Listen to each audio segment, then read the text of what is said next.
Exercise 4.5 का आज introduction करना है, जिसमें दो चीज़ें, आव्यूह का सहखंडज और आव्यूह का व्युत्क्रम। आप ये सुनकर शायद थोड़ी देर के लिए आप शौक रह गए हों कि आव्यूह का व्युत्क्रम। देखो, हम पढ़ क्या रहे हैं? सारणिक, और सारणिक में थोड़ा सा बीच में क्या घुस गया? आव्यूह आ गया। क्यों? क्योंकि आव्यूह के कुछ चीज़ें ऐसी हैं जिनको हम सारणिक की मेथड से निकालते हैं, इसीलिए सारणिक पढ़ते पढ़ते बीच में थोड़ा सा आव्यूह भी आ गया। और अभी मैंने बताया कि इसमें हम क्या पढ़ने वाले हैं एक्सरसाइज 4.5 के इंट्रोडक्शन में। इसमें हम दो चीज़ें, आव्यूह का सहखंडज कैसे निकाला जाएगा और आव्यूह का व्युत्क्रम कैसे निकाला जाएगा। तो ये सुनकर शायद आप थोड़ी देर के लिए शौक रह गए हों कि एक बार तो आव्यूह का व्युत्क्रम हम निकाल चुके हैं। आप निकाले हैं कि नहीं निकाले हैं? आव्यूह का व्युत्क्रम निकाला है। ए इनवर्स कौन से मेथड से निकाला था? प्रारंभिक संक्रियाओं द्वारा किसी आव्यूह का व्युत्क्रम आपने ज्ञात किया था, जिसमें एलिमेंट्री रो ऑपरेशंस लगाए, एलिमेंट्री कॉलम ऑपरेशन लगाया, a is equal to I into A या a is equal to A into I. करा गया कि नहीं करा गया? तो ऐसा नहीं है कि आव्यूह का व्युत्क्रम आप पहली बार निकालने जा रहे हो। आव्यूह का व्युत्क्रम आप पहले भी निकाल चुके हो। आव्यूह का व्युत्क्रम आप पहले भी निकाल चुके हो, लेकिन वो कौन से मेथड से था?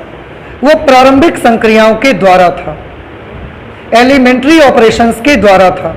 आज हम लोग सहखंडज के द्वारा आव्यूह का इनवर्स निकालना सीखेंगे। किसके द्वारा सीखेंगे? सहखंडज के द्वारा आव्यूह का इनवर्स निकालना, उसका व्युत्क्रम निकालना सीखेंगे। लेकिन सबसे पहले हम लोग पढ़ेंगे आव्यूह का सहखंडज। सहखंडज को अंग्रेजी में क्या बोलते हैं? एडज्वाइंट। क्या बोलेंगे अंग्रेजी में? एडज्वाइंट।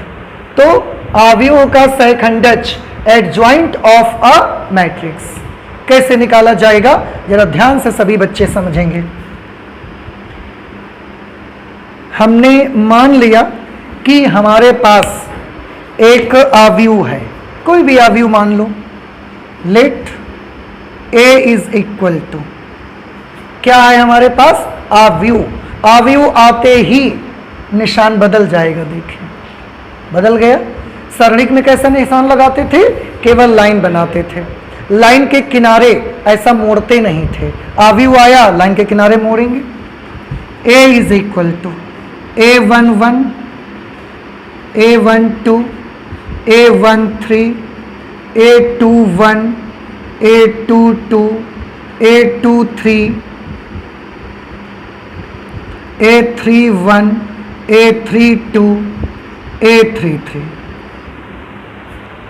ये हमने क्या मान लिया? एक आव्यूह, जो कि कितने ऑर्डर का है? 3x3 ऑर्डर का ये एक मैट्रिक्स है, वर्ग आव्यूह है। हमको इसका सहखंडज निकालना सीखना है। ठीक है, क्या आपने सहखंड निकालने सीखे हैं? दो चीजें निकालने सीखी थी, उपसारणिक और सहखंड। याद आया? उपसारणिक जिसको आप क्या बोले थे? माइनर। और दूसरा अंग्रेजी में क्या बोला गया? कोफैक्टर। इसको क्या कहा जाएगा? सहखंड। तो इससे पहली के एक्सरसाइज में ये दो चीजें आपने निकालनी सीखी, जिसमें से उपसारणिक को किससे प्रदर्शित करते हैं? कैपिटल M से। और सहखंड को किससे प्रदर्शित करते हैं? कैपिटल A से। इसको MIJ, इसको AIJ। याद आ रहे ना आपको? वो तो रो और कॉलम के मुताबिक उनके क्रम बदल देंगे हम, कभी 1 2, कभी 1 1, इस तरीके से बदल देंगे क्रम। अब ये क्या हो गया? एक मैट्रिक्स हो गई। अब हम इसके जितने भी एलिमेंट्स हैं, इन सब के क्या निकाल लेंगे? सहखंड निकाल लेंगे। सबके क्या निकाल लेंगे? सहखंड निकाल लेंगे। सहखंड निकालेंगे और उनसे बना हुआ आव्यूह बनाएंगे। ए के सभी अवयवों के सहखंडों से, ए के जितने भी एलिमेंट हैं उन सब के सहखंड निकाले जाएंगे, सब के कोफैक्टर्स निकाले जाएंगे। ए के सभी अवयवों के सहखंडों से निर्मित आव्यूह।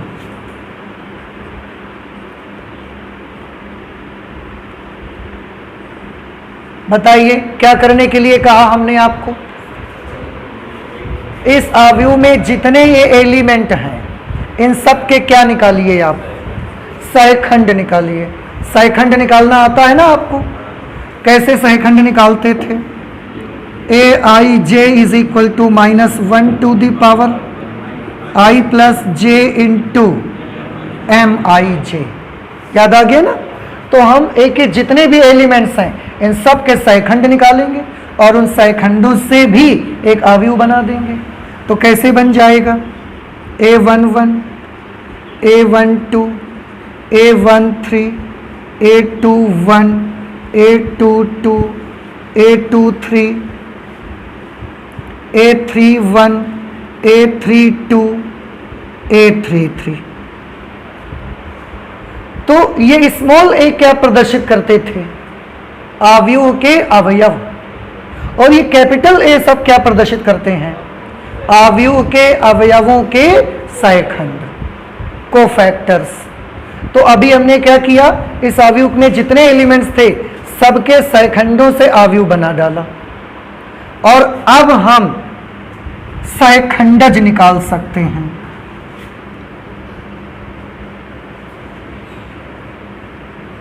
तो आव्यूह ए का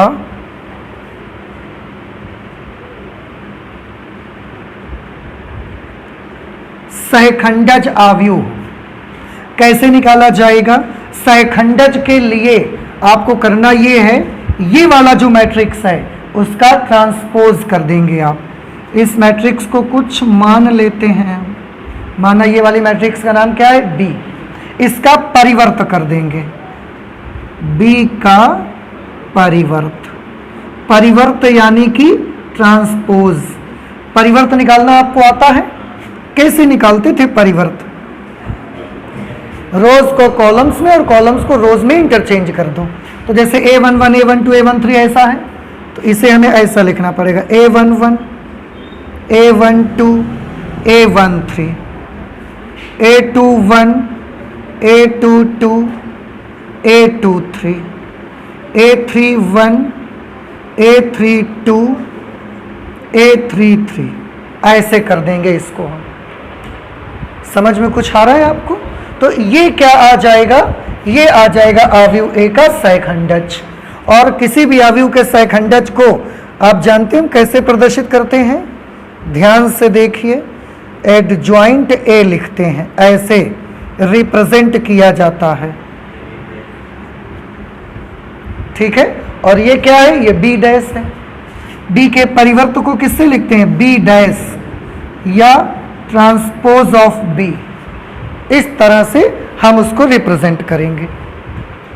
तो आव्यूह ए का जो परिवर्त होगा उसको एडजॉइंट ए इस तरह से प्रदर्शित किया जाएगा। बस आ जाएगा एडजॉइंट आपका। अब आप मुझे ये बताएं कि क्या किसी भी आव्यूह का सहखंडज आप निकाल पाएंगे? अब कैसे निकालेंगे? क्या करेंगे बताओ? जो भी आव्यूह दिया जाएगा, फिर से सुनिए एक बार, जो भी आव्यूह आपको दिया जाएगा सबसे पहले उसके जितने भी एलिमेंट्स हैं उन सभी अवयवों के क्या निकालेंगे आप? सहखंड निकालोगे। फिर सहखंडों से बना एक आव्यूह ऐसा बना दोगे आप। लेकिन अभी सहखंडज आएगा नहीं। जब आप सहखंडज निकालना हो तो इस वाले आव्यूह का क्या कर देना? ट्रांसपोज निकाल देना। रो को कॉलम में इंटरचेंज कर देना। बस तब आपको दिए गए आव्यूह का सहखंडज मिल जाएगा। तो किसी भी आव्यूह का सहखंडज इस तरह से निकालते हैं। और मैं आपको बताऊं, ये एक बड़ी लंबी प्रक्रिया है। हाँ, बड़ा लंबा प्रोसेस होता है ये। क्यों बड़ा लंबा प्रोसेस होगा? अभी तो मैंने केवल तरीका बता दिया।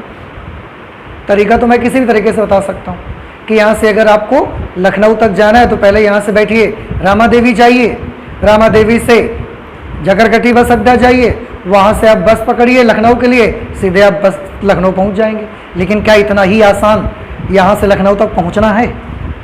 नहीं है। ये थोड़ा सा लंबी प्रक्रिया है, आसान है लेकिन प्रोसेस बड़ी लंबी है। कैसे? आप ये जितने एलिमेंट्स हैं सबके सहीखंड निकालने पड़ेंगे आपको। तो कितने सहीखंड निकालने पड़ेंगे? 9 सहीखंड, क्योंकि 9 एलिमेंट्स हैं यहाँ पर, तो 9 कोफैक्टर्स निकालने पड़ेंगे। 9 कोफैक्टर्स जब निकाल लेंगे आप, उसके बाद सभी अवयवों के सहीखंडों से बना हुआ अवयव बनाएंगे आप, उसको बी मानेंगे, और फिर उसके बाद एडजॉइंट निकालने के लिए बी का ट्रांसपोज करेंगे, तब जाके कहीं आपको एडजॉइंट ए मिलेगा। क्योंकि हमने एक एडजॉइंट निकाला है, इसलिए एडजॉइंट ए ऐसे प्रदर्शित किया जाया करेगा, याद कर लीजिए, ये सिंबल है। तो ये एक लंबी प्रक्रिया है, लेकिन क्योंकि सिलेबस में है और इससे रिलेटेड क्वेश्चंस भी हमको करने हैं तो करना पड़ेगा, ठीक है। लेकिन तरीका आसान है।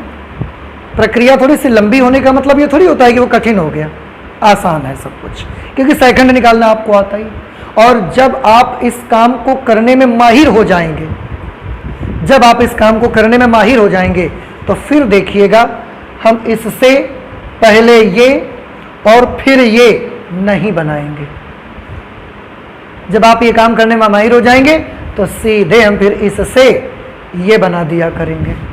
बस आपको इतना ध्यान रखना है कि इसके एडजॉइंट में A11, A12, A13 ऐसे लिखना पड़ेगा कॉलम वाइज। अवयवों के A11, A12, A13 row wise रहेंगे, लेकिन एडजॉइंट के capital A11, A12, A13 column wise रहेंगे। बस बड़ी जल्दी कर लिया करेंगे, ठीक है। तो ये हो गया एडजॉइंट निकालना।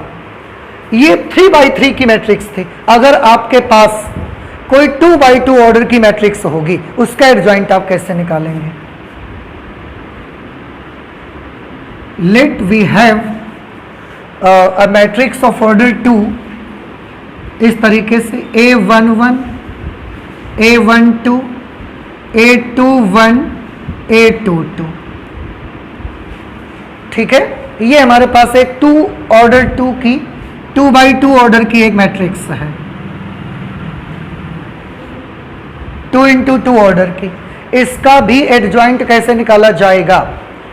वैसे बेसिक मेथड तो इसका भी यही है, बेसिक मेथड तो इसका भी यही है। क्या करें आप? बेसिक मेथड इसका भी यही है कि सबसे पहले आप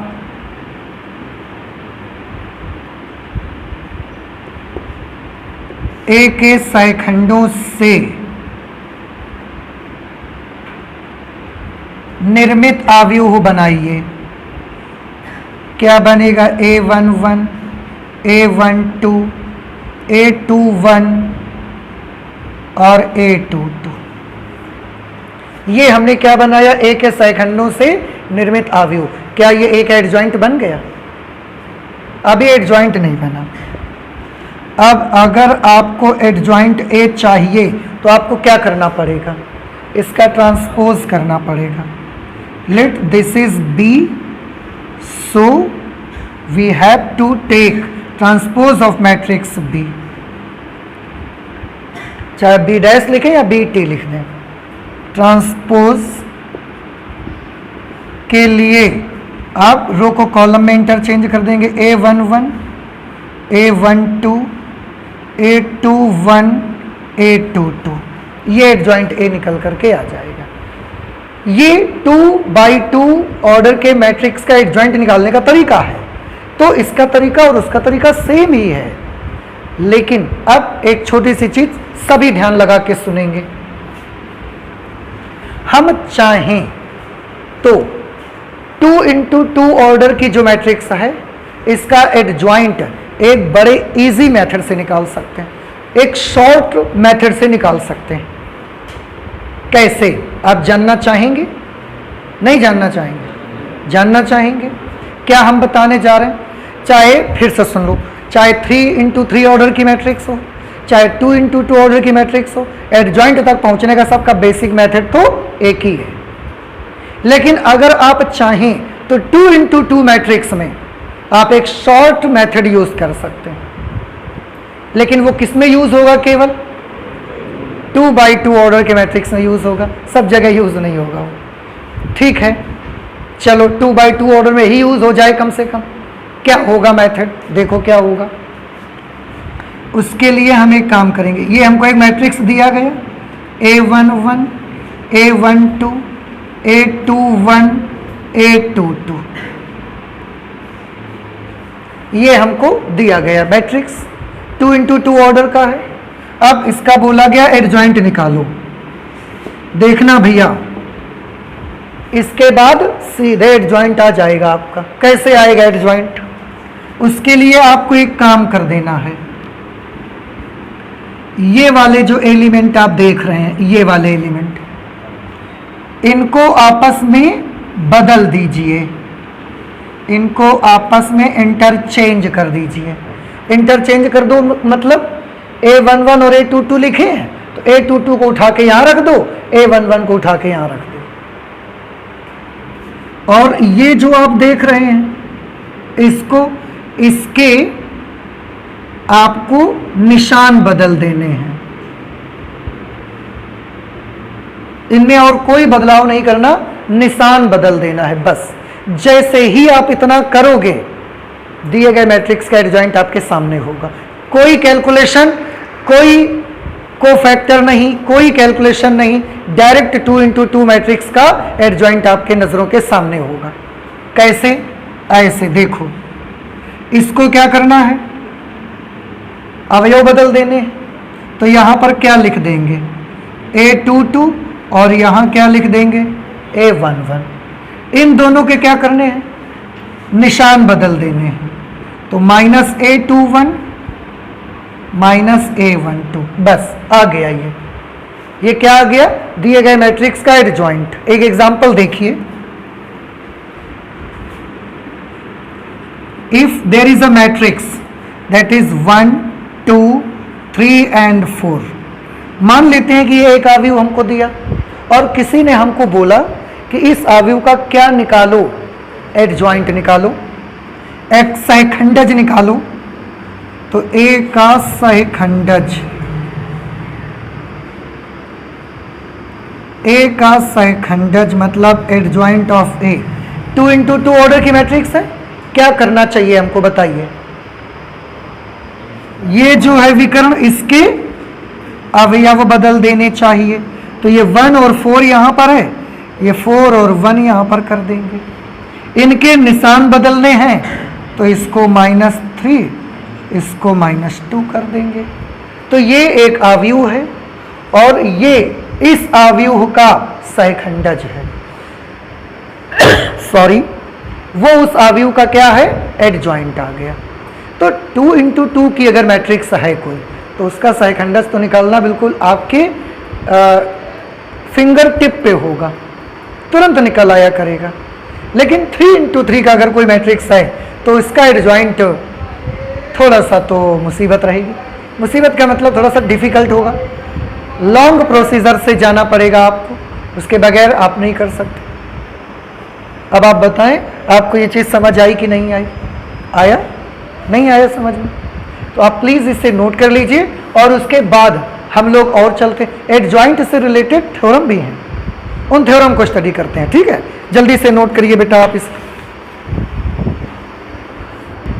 एडजॉइंट से रिलेटेड एक थ्योरम है यहाँ पर कि यदि A एक n कोटि का वर्ग आव्यूह है, तब A into adjoint A is equal to adjoint A into A is equal to determinant of A into I।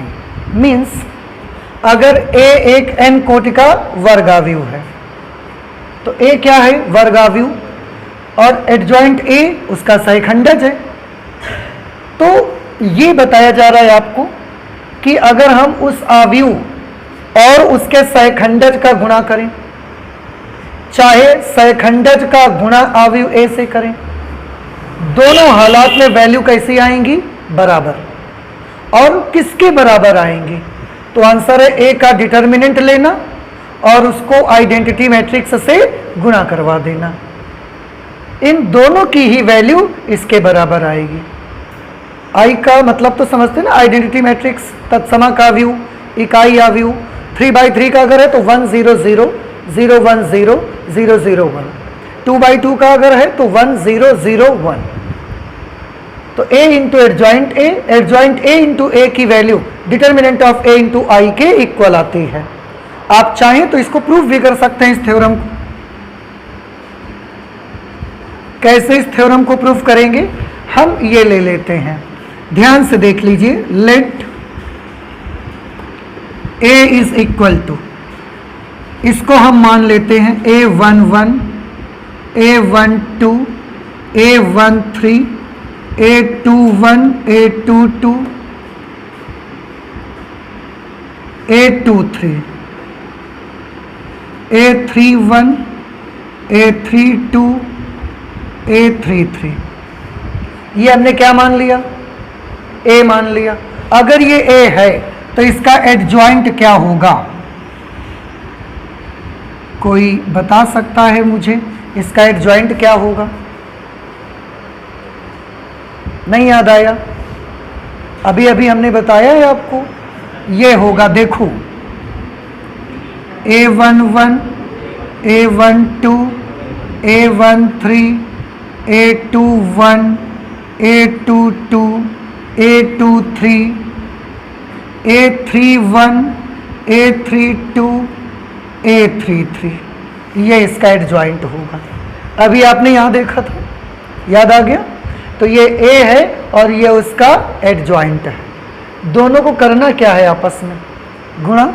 तो दोनों को हम आपस में गुणा कर देते हैं।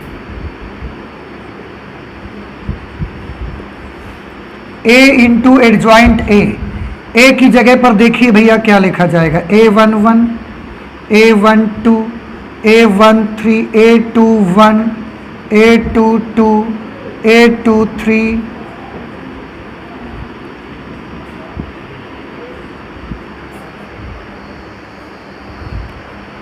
ये a इंटू एडजॉइंट a आ जाएगा। और अभी a की जो वैल्यू लिखी है हमने बेटा, एडजॉइंट a की वैल्यू हमको लिखनी है अभी। तो a11 a12 a13 a21 a22 a23 a31 a32 a33, ये हमने वैल्यू लिख दी। अब इन दोनों को आपस में हमें मल्टीप्लाई करना है, ठीक है? तो देखिए कैसे करेंगे मल्टीप्लाई। दो आव्यूहों का गुणन आप बहुत अच्छे से जानते हैं, कैसे मल्टीप्लाई करवाते थे दो आव्यूहों का, इसकी रो और इसका कॉलम। याद आ रहा है कुछ आपको? अब थोड़ा ध्यान से देखिएगा। आपने इससे पहले जो पिछली एक्सरसाइज थी उसमें एक रूल पड़ा हुआ था कि किसी भी आव्यूह के अवयवों का, किसी भी आव्यूह की किसी पंक्ति अथवा स्तंभ के अवयवों को अगर उसी पंक्ति या उसी स्तंभ के सैखंडों से गुणा करोगे तो क्या आ जाएगा, उस सारणिक का मान आ जाएगा। लेकिन अगर आप किसी भी सारणिक हो, उसके किसी पंक्ति या स्तंभ के अवयवों का गुणा किसी दूसरी पंक्ति या स्तंभ के सैखंडों से करोगे तो उसका मान कितना हो जाएगा, 0 हो जाएगा। कुछ बातें याद आ रही हैं आपको? नहीं ध्यान आ रहा है? इस पर बेस्ड एक ऑप्शनल क्वेश्चन भी था पिछली एक्सरसाइज में, जिनमें से हमने एक सही ऑप्शन छांटा हुआ था और शायद डी पार्ट सही निकला था उसका। याद आया? तो क्या ध्यान आया आपको? कोई सारणिक है, उसके किसी भी पंक्ति अथवा स्तंभ के अवयवों को अगर संगत सैखंडों से गुणा कराओगे तब तो उसकी वैल्यू कितनी आ जाएगी, सारणिक का मान आ जाएगा। लेकिन अगर किसी पंक्ति या स्तंभ के अवयवों का गुणा किसी दूसरी पंक्ति या स्तंभ के अवयवों के सैखंडों से करा दोगे तो वो क्या हो जाएगा? याद आ गया सभी को? अब थोड़ा ध्यान से सभी बच्चे देखेंगे। इधर लिखा है a into adjoint a is equal to, सभी बच्चे ध्यान से देखें, इसका गुणा इससे करोगे कि नहीं करोगे? पहले गुणा करना आपको आता है, इसलिए अब हम बहुत डिटेल में नहीं जाएंगे। इसको इससे मल्टीप्लाई, A11 को A11 से, A12 को A12 से, A13 को A13 से। तो अब बताएं यहां पर अवयवों का गुणा संगत सहखंडों से हुआ या नहीं हुआ? A11 into A11, A12 into A12, A13 into A13। तो इनका गुणा संगत सहखंडों से हुआ या किसी दूसरी पंक्ति या स्तंभ के सहखंडों से हो गया है? संगत सहखंडों से हुआ, इसलिए इससे क्या मिल जाएगा आपको? सारणिक का मान मिल जाएगा। तो ए की सारणिक का मान मिल जाएगा, डिटर्मिनेंट ऑफ ए लिख देंगे हम। समझ आया कि नहीं आया ये बताइए? सारणिक का मान मिलेगा ना, तो ए की सारणिक क्या होगी? डिटर्मिनेंट ऑफ ए। आ गया समझ में? ठीक। अब गुणा की अगली स्टेप क्या होती है? इसका गुणा इससे करोगे, तो A11 को A21 से, A12 को A22 से, A13 को A23 से। क्या अवयवों का गुणा इस बार भी संगत सहखंडों से हुआ या संगत सहखंडों से नहीं हुआ? संगत सहखंडों से नहीं हुआ, इसलिए इसका मान कितना हो जाएगा? 0। फिर इसका गुणा इससे, तो A11 into A31, A12 into A32, A13 into A33। इस बार अवयवों का गुणा संगत सहखंडों से हुआ या संगत सहखंडों से नहीं हुआ? संगत सहखंडों से नहीं हुआ, तो इसकी वैल्यू कितनी? इसकी वैल्यू भी 0। बउआ ये समझ आया कि नहीं आया भाई बेटा आपको? अच्छा, अब सेकेंड रो लीजिए। सेकेंड रो फर्स्ट कॉलम का मल्टीप्लाई होगा, A21 into A11, A22 into A12, A23 into A13। अवयवों का गुणा संगत सहखंडों से हुआ क्या? नहीं हुआ, इसलिए इसकी वैल्यू। अब first second row second column, A21 into A21, A22 into A22, A23 into A23। अवयवों का गुणा संगत सहखंडों से हुआ या नहीं हुआ? संगत सहखंडों से हुआ इस बार, इसलिए इसकी वैल्यू क्या आ जाएगी? Determinant of A. Clear? Okay. अब second row third column, A21 into A31, A22 into A32, A23 into A33। अब संगत सहखंडों से हुआ कि नहीं हुआ? नहीं हुआ, तो वैल्यू अब आप समझ गए हो। नेक्स्ट लाइन जब गुणा करवाओगे 0 0 डिटर्मिनेंट ऑफ ए मिल जाएगा। इतना समझ में आया सभी बच्चों को कि नहीं आया? अब ये आव्यूह है कि सारणिक है? इसको देखो ना ध्यान से, आव्यूह है कि सारणिक है? तो हम डिटर्मिनेंट ऑफ ए कॉमन लेना चाहते हैं। एक लाइन से हुआ करेगा कि पूरे अवयवों से एक साथ होगा? पूरे अवयवों से एक साथ होगा। ले लीजिए कॉमन, तो a into adjoint a is equal to determinant of a into, अंदर में क्या बचेगा बताइए जब डिटर्मिनेंट ऑफ a कॉमन ले? अगर यही सारणिक होती, अगर यही सारणिक होती तो क्या करना पड़ता बताइए?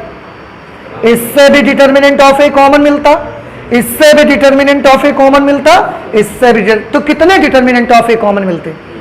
3। तो डिटर्मिनेंट ऑफ ए का क्यूब लगाना पड़ता बाहर, but because this is the matrix not determinant, इसलिए सारे एलिमेंट से एक डिटर्मिनेंट ऑफ ए ही केवल कॉमन आएगा। अब अंदर क्या बचेगा बता सकते हैं आप मुझे? 1 0 0 0 1 0 0 0 1। क्या इसको आप पहचानते हैं? This is identity matrix of order 3। 3 क्रम की तत्समक आव्यूह है ये, और आव्यूह तत्समक आव्यूह को किससे प्रदर्शित किया जाता है? आई से प्रदर्शित करते हैं। Therefore a into adjoint a is equal to determinant of a into I. यही आपको सिद्ध करना था। देखिए आप चाहे इससे ये ले आए, आप सोचे इससे अभी ये तो नहीं लाए, कर लो। एडजॉइंट a लिख लो पहले, a बाद में लिख लो, गुणा करा लो, फिर यही आ जाएगा। अब बताइए आप कर पाई हो कि ना कर पाई हो? कर पाई हो? आ जाएगा आंसर, कोई प्रॉब्लम तो नहीं है आपको? तो आप करके देख लीजिएगा। तो ये हो गई थ्योरम हमारी, आप प्लीज इससे नोट करें। इसके आगे और भी कुछ चीजें हैं, उनको स्टडी करते हैं, नोट करिए जल्दी से। इस थ्योरम को पढ़ने के बाद एक दो प्रकार की मैट्रिक्स हैं, उन्हें हम पढ़ना चाहते हैं। देखिए जरा, एक मैट्रिक्स होती है जिसे हम बोलते हैं सिंगुलर मैट्रिक्स, और एक मैट्रिक्स होती है जिसे हम बोलते हैं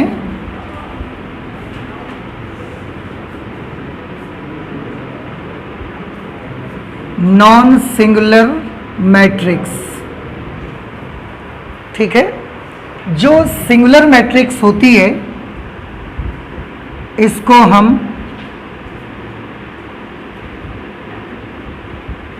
नॉन इनवर्टिबल मैट्रिक्स भी कहते हैं।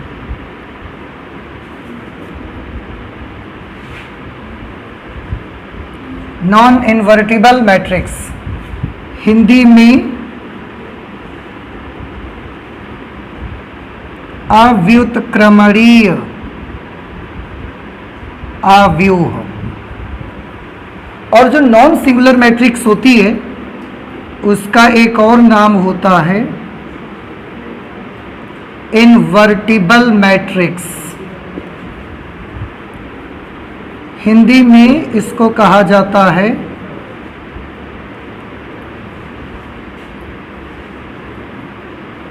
व्युत्क्रमणीय आव्यूह। ठीक है, ये थोड़ा सा उल्टा महसूस हो सकता है, आपको उल्टा लग सकता है। कैसे?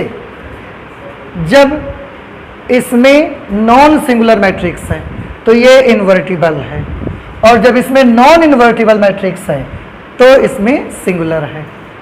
तो सिंगुलर मैट्रिक्स या नॉन इन्वर्टिबल मैट्रिक्स, इसे हिंदी में बोलते हैं अव्युत्क्रमणीय आव्यूह। नॉन सिंगुलर मैट्रिक्स या इन्वर्टिबल मैट्रिक्स, इसे हिंदी में बोलते हैं व्युत्क्रमणीय आव्यूह। ठीक है, सिंगुलर मैट्रिक्स किसको कहते हैं? तो हम आपको बताएं कि किसी भी मैट्रिक्स का आप सारणिक निकालिए, किसी भी मैट्रिक्स का डिटर्मिनेंट निकालिए, प्रसार करके निकालते थे आप। तो किसी भी मैट्रिक्स का अगर आपने डिटर्मिनेंट निकाला और वो डिटर्मिनेंट 0 आ गया, वो डिटर्मिनेंट क्या आ गया? 0, तो उसे हम बोलेंगे सिंगुलर मैट्रिक्स। समझ आया? ठीक। अगर किसी भी मैट्रिक्स का वर्ग आव्यूह का आपने डिटर्मिनेंट निकाला और वो 0 नहीं आया, वो 0 नहीं आया, कुछ भी आ जाए पर 0 नहीं आया, तो उसे क्या बोलेंगे? Non singular matrix. तो सिंगुलर मैट्रिक्स में क्या होता है? यदि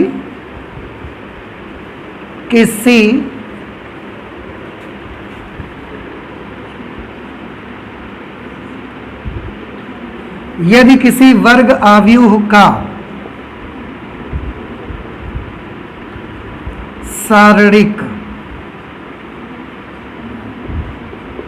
0 हो, किसी वर्ग आव्यूह का सारणिक कैसा हो? 0 हो, तो उस आव्यूह को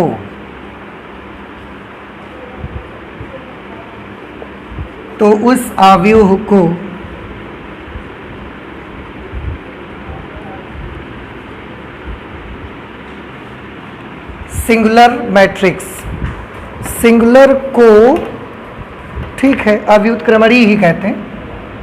0 हो तो उस आव्यूह को सिंगुलर मैट्रिक्स या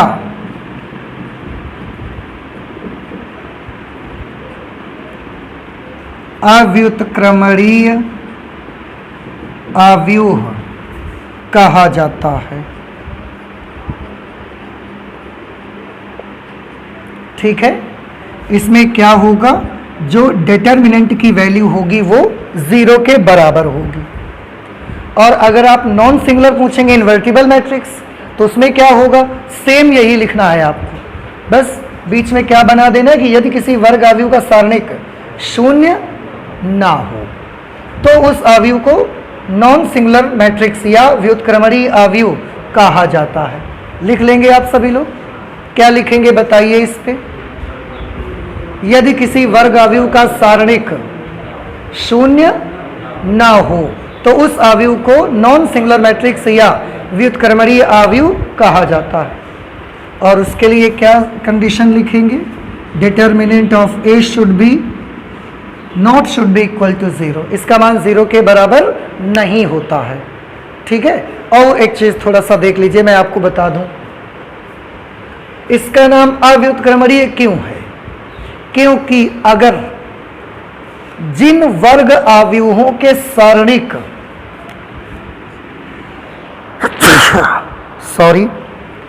जिन वर्ग अवयवों के सारणिक शून्य हो जाएंगे उनका व्युत्क्रम ज्ञात नहीं किया जा सकता, उन अवयवों का व्युत्क्रम ज्ञात नहीं किया जा सकता। ए इनवर्स ज्ञात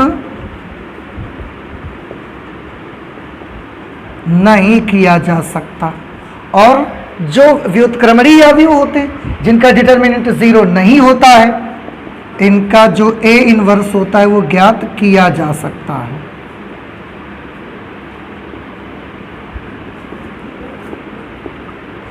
तो एक ये भी आपको चीज याद रख लेनी है, यदि किसी अवयव का सारणिक शून्य है तो उसका ए इनवर्स यानी कि उसका व्युत्क्रम ज्ञात नहीं किया जा सकता, और अगर किसी अवयव का सारणिक शून्य नहीं है तो उसका इनवर्स ज्ञात किया जा सकता है। ठीक है।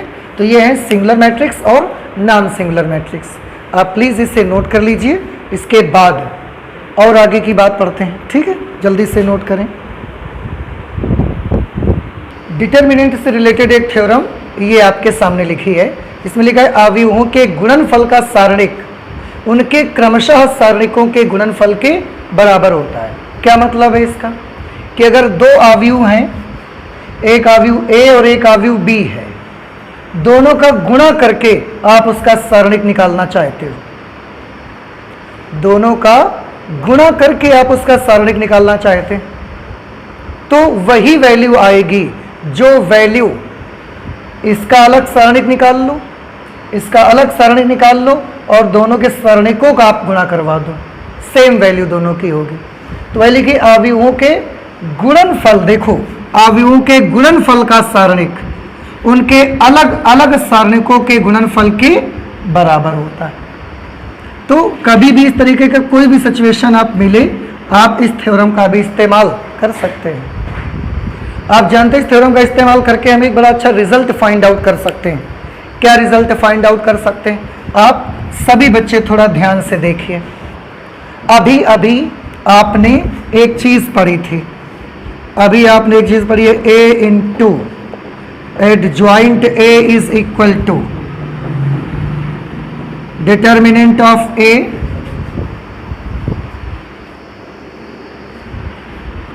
Zero zero zero, determinant of A zero zero zero, determinant of A. पढ़ा कि नहीं पढ़ा? अभी अभी हाल ही में इसे आपने पढ़ा। अच्छा, कि इसकी वैल्यू इसके, फिर इसके बाद हमने डिटर्मिनेंट ऑफ ए कॉमन लिया था, फिर बगल में आई बना था, वो बाद की बात थी, लेकिन यहाँ पर हम पहुंचे थे। अब अगर हम दोनों पक्षों का सारणिक ले लें, सारणिक देखो, इसका सारणिक अगर ले लें ए इंटू एडजॉइंट ए का हमने क्या ले लिया, देखो भैया सारणिक। तो अगर इसका सारणिक लिया है तो इसका भी क्या लेना पड़ेगा, सारणिक। कैसे लिखेंगे देखो, determinant of A zero zero zero, determinant of A zero zero zero, determinant of A. देखो कैसे, इसकी वैल्यू अभी हमने ये देखी है, वी नो।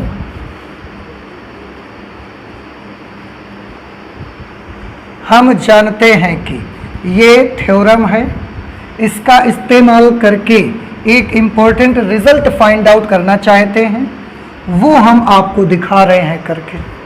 ठीक है, हम जानते हैं कि ए इंटू एडजॉइंट ए की वैल्यू ये होती है, हमने दोनों पक्षों का क्या ले लिया, सारणिक। इधर भी डिटरमिनेंट लगाया, इधर भी डिटरमिनेंट ले लिया। अब आप मुझे बताओ इसको क्या लिखा जा सकता है? इस थ्योरम के according determinant of A B is equal to determinant of A into determinant of B. इसको क्या लिख सकते हैं? Determinant of A into determinant of adjoint of A is equal to, लिख सकते हैं इसमें से कॉमन लेना है डिटरमिनेंट ऑफ ए। हमको कैसे कॉमन लिया जाए? सभी अवयवों से एक ही डिटरमिनेंट ऑफ ए कॉमन होगा या अलग अलग रो से होगा? अलग अलग होगा। इस रो से डिटरमिनेंट ऑफ ए कॉमन, इससे भी और इससे भी। कितने डिटरमिनेंट ऑफ ए कॉमन होके बाहर आएंगे? 3। तो determinant of A to the power 3, यही तो बन जाएगा भैया, क्योंकि ये आव्यूह नहीं है, ये सारणिक है। अलग अलग रो से अलग अलग डिटरमिनेंट ऑफ ए कॉमन करना होगा आपको। यहां क्या होगा? 1 0 0 0 1 0 0 0 1। समझ आया? ये क्या है बताइए? आइडेंटिटी डिटरमिनेंट है ये, और इसकी वैल्यू कितनी आती है? 1। आइडेंटिटी मैट्रिक्स होती तो इसकी जगह पर क्या लिखते? आई। लेकिन ये आइडेंटिटी मैट्रिक्स का डिटरमिनेंट है, और किसी भी तत्समक आव्यूह का सारणिक 1 आती है उसकी वैल्यू। तो इसका मान कितना आ जाएगा? और 1 का गुणा इससे करवा दोगे तो क्या मिलेगा? आप देखो, determinant of A into determinant of adjoint A is equal to determinant of A cube. क्यों? क्योंकि इसकी वैल्यू क्या हो गई? 1। फिर से अगर यहां पर ये ऐसा लिखा होता तो हम इसकी जगह पर क्या लिख पाते? आई, क्योंकि ये उस समय तत्समक आव्यूह होता। लेकिन क्योंकि ये तत्समक आव्यूह का सारणिक है, किसी भी तत्समक आव्यूह के सारणिक का मान 1 हुआ करता है। जब इसकी वैल्यू निकालोगे 1 आएगी, 1 को इससे मल्टीप्लाई करोगे ये आ जाएगा। अब ध्यान से देखो, ये डिटरमिनेंट ऑफ ए है, ये भी डिटरमिनेंट ऑफ ए का क्यूब है। इससे हम इसकी एक पावर तो कैंसिल कर सकते हैं ना। क्या बचेगा? Determinant of adjoint A is equal to determinant of A का स्क्वायर। ये एक इंपॉर्टेंट रिजल्ट है। कैसे ये इंपॉर्टेंट रिजल्ट है? थोड़ा गौर से सोचिए। कितने ऑर्डर का आपने ये ए इंटू एडजॉइंट ए लिया था? 3 इंटू 3 ऑर्डर का। उस वक्त जब आप एडजॉइंट ए का डिटरमिनेंट निकालोगे तो उसकी वैल्यू किसके बराबर आती है? डिटरमिनेंट ऑफ ए के स्क्वायर के बराबर। ऑर्डर क्या था? 3 इंटू 3। लेकिन जब इसकी वैल्यू निकाली है तो डिटरमिनेंट ऑफ में ए में पावर कितनी लगी है? 2। इससे हमको ऐसा लगता है कि जब 3/3 क्रम की हम आव्यूह लेंगे तो इसके एडजॉइंट का डिटरमिनेंट जो होगा वो डिटरमिनेंट ऑफ ए के पावर 2 के बराबर, यानी कि 1 कम हो रही है पावर। तो अब आप मुझे बताएं कि यदि ए एक n कोटि का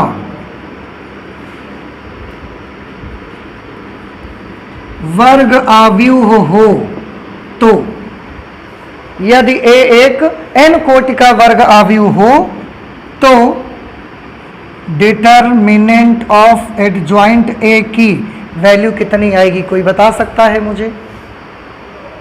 जब 3 कोटि का आव्यूह था तो डिटरमिनेंट ऑफ एडजॉइंट ए की वैल्यू डिटरमिनेंट ऑफ ए के स्क्वायर के बराबर आई है। ऑर्डर से पावर 1 कम हो गई है। यहां पर ए एक n कोटि का वर्ग आव्यूह है, तो हम एडजॉइंट ए का डिटरमिनेंट निकालना चाहते हैं। तो आपको नहीं लगता कि डिटरमिनेंट ऑफ ए की वैल्यू n-1 कर दी जाए? तो ये बहुत इंपॉर्टेंट रिलेशनशिप है, आप सभी बच्चों को ये याद रहना चाहिए। कभी भी ये सिचुएशन आपके सामने आ सकती है कि आपको एक आव्यूह दे दिया जाएगा और बोला जाएगा कि उसके एडजॉइंट का डिटरमिनेंट निकालो। तो जब कभी एक वर्ग अवयव दिया जाए और इसके एडजॉइंट का डिटरमिनेंट पूछा जाए, देखो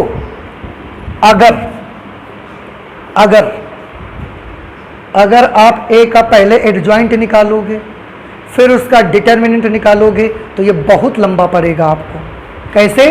3/3 क्रम के अवयव का एडजॉइंट निकालना ये बहुत लंबा है। तो पहले उतने लंबे प्रोसेस से क्या निकालोगे? एडजॉइंट, और जब एडजॉइंट निकलेगा तब आप उसका डिटरमिनेंट निकालने जाओगे। इससे इतना लंबा प्रोसेस ना करना पड़े, इससे आपको बचा लिया गया।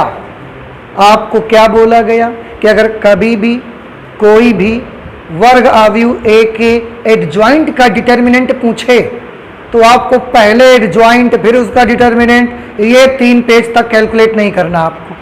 आपको बस केवल क्या करना है, ए का डिटरमिनेंट जो ए दिया है उसी का पकड़ के डिटरमिनेंट निकाल दो। और अगर 3 क्रम का है तो पावर 2 लगा दो, 2 क्रम का है तो पावर ए लगा दो, 4 क्रम का है तो पावर 3 लगा दो, उसी से इसकी वैल्यू निकल आएगी। और नहीं तो आप खुद सोचिए, किसी अवयव का एडजॉइंट निकाला जाए फिर उसका सारणिक निकाला जाए, ये बहुत लंबी प्रक्रिया पड़ेगी। एडजॉइंट निकालना एक लॉन्ग प्रोसेस है, उसके बाद उसका डिटरमिनेंट निकालना प्रसार के द्वारा वो लंबा पड़ जाएगा आपको। लेकिन आपको बचाया गया, कितना छोटा तरीका बताया कि ऐसे आप कर सकते हो, और वो पॉसिबल हो पाया इस थ्योरम से।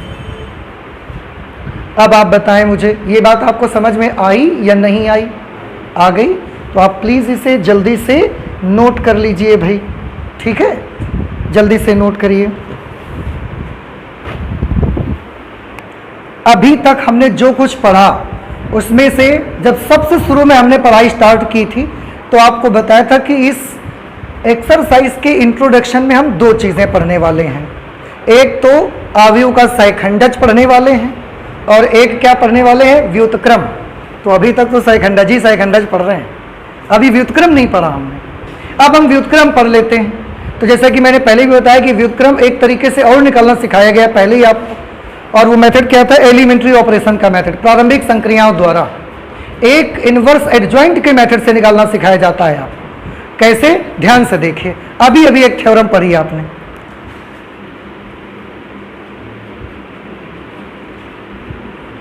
कौन सी theorem? A into adjoint A is equal to determinant of A into I। यही थी कि नहीं थी? जो सबसे पहले थ्योरम पढ़ा था वो यही थ्योरम थी। देख लो, अगर आपको याद नहीं आ रहा तो पन्ना पलट के, याद आ रहा है ना आपको? ओके, एक काम कर देते हैं, दोनों पक्षों में A इनवर्स से प्री मल्टीप्लाई करवा देते हैं।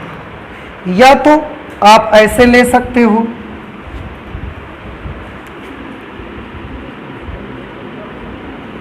Adjoint A into A is equal to determinant of A into I। इसकी भी वैल्यू तो यही थी बेटा, अरे नहीं याद आ रहा है? याद आया? इसकी भी वैल्यू यही थी। अब हम एक काम करते हैं,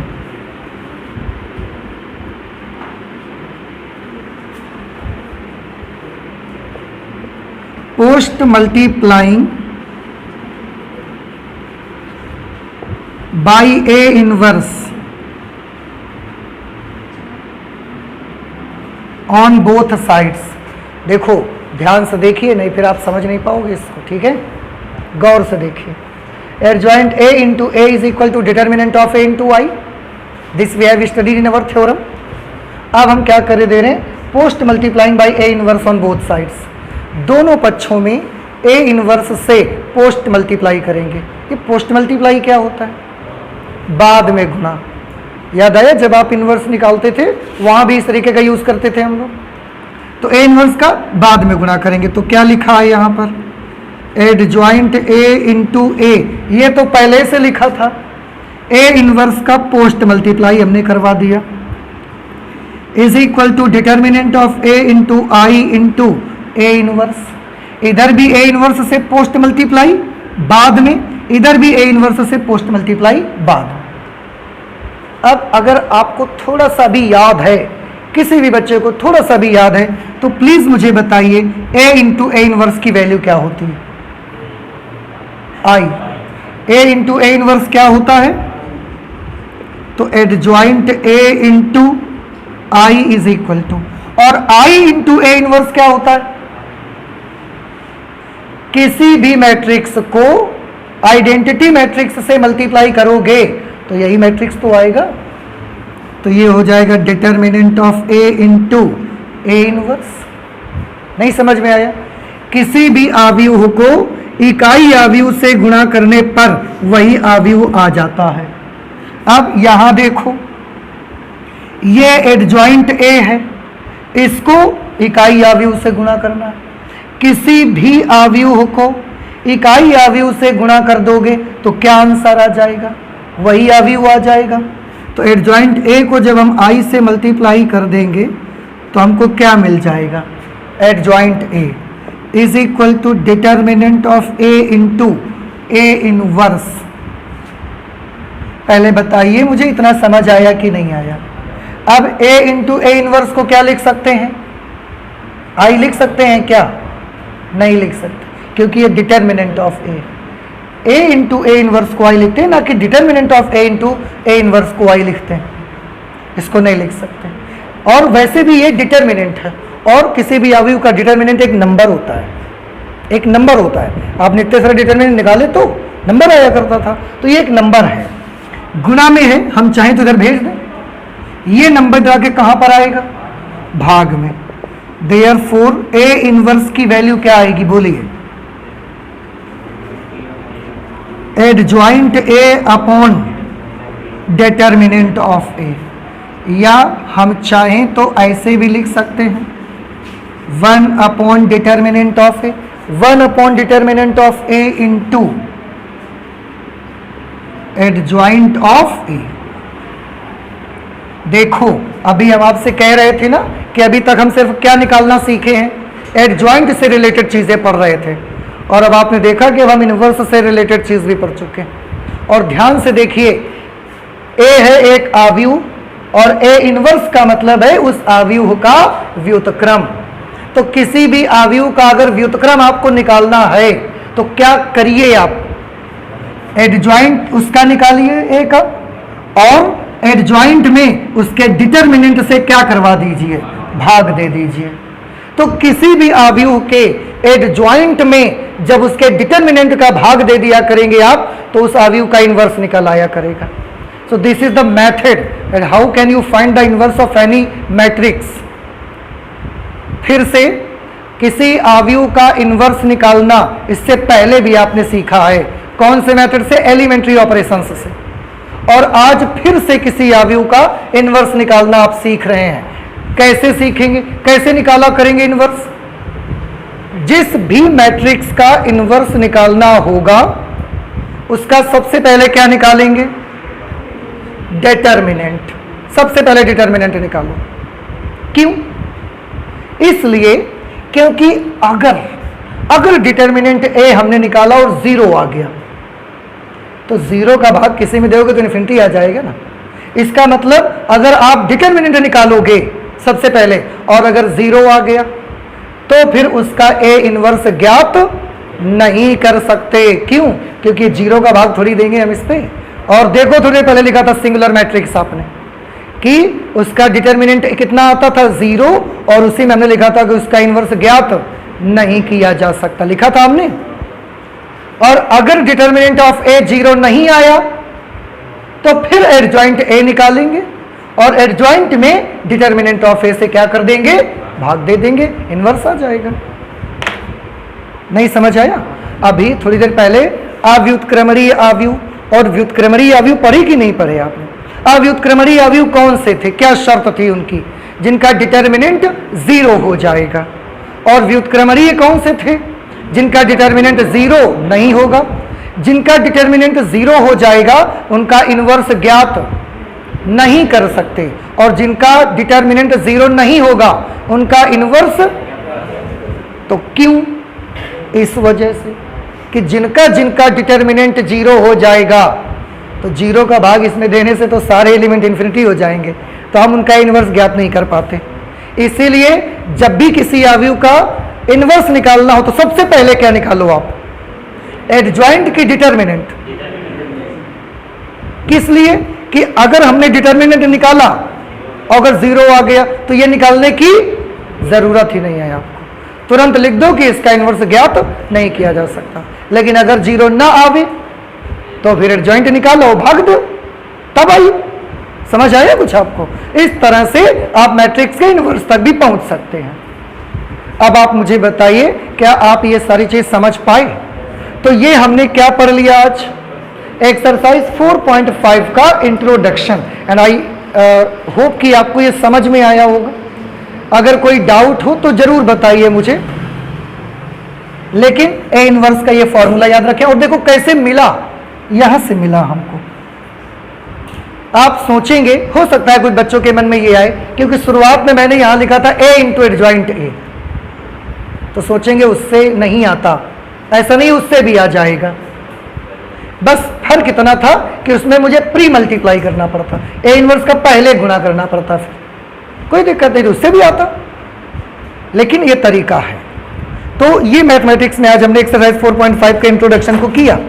आप इसे अच्छे से प्रिपेयर करें, अच्छे से तैयार करें, ताकि नेक्स्ट क्लास में जब हम एडजॉइंट और इनवर्स से रिलेटेड कोई भी बात करें, कुछ भी आपसे पूछें, तो वो चीज़ आपको आती हो। क्योंकि बेसिक पढ़ने के बाद अगर ये नहीं आएगा आपको, तो आप क्वेश्चंस लगाने में सक्षम नहीं हो सकेंगे, क्वेश्चन नहीं लगा पाएंगे आप, इसलिए ये आपको आना ही चाहिए। तो आज हम मैथमेटिक्स में इतना ही रखते हैं, आगे और भी बहुत सारी पढ़ाई करेंगे, लेकिन अगली क्लास पे करेंगे। ठीक है, तो चलते हैं, मिलते हैं अगली क्लास पे। Thank you.